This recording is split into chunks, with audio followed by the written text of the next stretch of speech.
নমস্কাৰ বন্ধুসকল, মোৰ নাম হৈছে অভিজিত আৰু আপোনালোকে চাই আছে নতুন ইউটিউব চেনেল AhomSpeech আৰু এই চেনেলটোত নতুন কিছুমান ভিডিঅ' স্পেচিয়েল ভিডিঅ'বোৰ আপলোড কৰিম বুলি ভাবিছোঁ মই।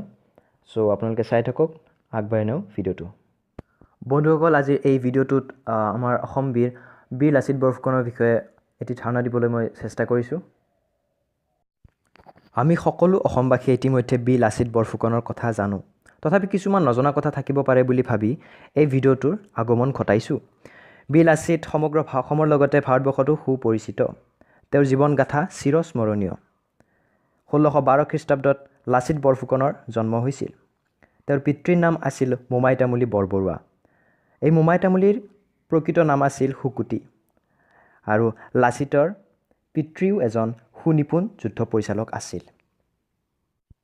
লাচিত বৰফুকনে সাহসিকতা আৰু বুদ্ধিমানেৰে স্বৰ্গদেউৰ মন জিকিছিল আৰু ক্ৰমান্বয়ে আগবাঢ়িছিল নিজৰ কৰ্তব্য তথা প্ৰতিভা প্ৰকাশ কৰাৰ দিশত। লাচিত বৰফুকন শিক্ষা দীক্ষাতো যথেষ্ট পাকৈত আছিল। লাচিতে মূলতঃ সাহসিকতাৰ বাবে আহোমৰ সেনাপতিৰ পদ লাভ কৰিবলৈ সক্ষম হৈছিল। মুঘল আহোমৰ যুদ্ধত অদম্য সাহসিকতা আৰু সৈন্যৰ সুপৰিচালনা কৰি নিজ মাতৃভূমি অসমক ৰক্ষা কৰিছিল। দেশ ৰক্ষাৰ উদ্দেশ্যে নিৰ্দিষ্ট সময়ৰ ভিতৰত গড় সমাপ্ত নোহোৱাত লাচিতে মোমাইক দুটুকুৰাকৈ কাটিছিল। লাচিতৰ চিৰস্মৰণীয় উক্তিটো হ'ল, দেশতকৈ মোমাই ডাঙৰ নহয়। সৈন্যসকলৰ উদ্যম বঢ়াবলৈ নৰীয়া গাড়ীৰ যুদ্ধত নামিছিল বীৰ লাচিত। সৰাইঘাটৰ যুদ্ধৰ কিছুদিন পাছতে লাচিত বৰফুকনৰ মৃত্যু ঘটিছিল। বীৰ লাচিতৰ সম্পূৰ্ণ জীৱনগাথা এই সীমিত পৰিসৰৰ ভিডিঅ'টিত অংকন কৰাটো সহজ নহয়, কাৰণ তেওঁৰ জীৱনৰ প্ৰতিটো কথা, প্ৰতিটো ছেকেণ্ডেই অতি মূল্যৱান আছিল।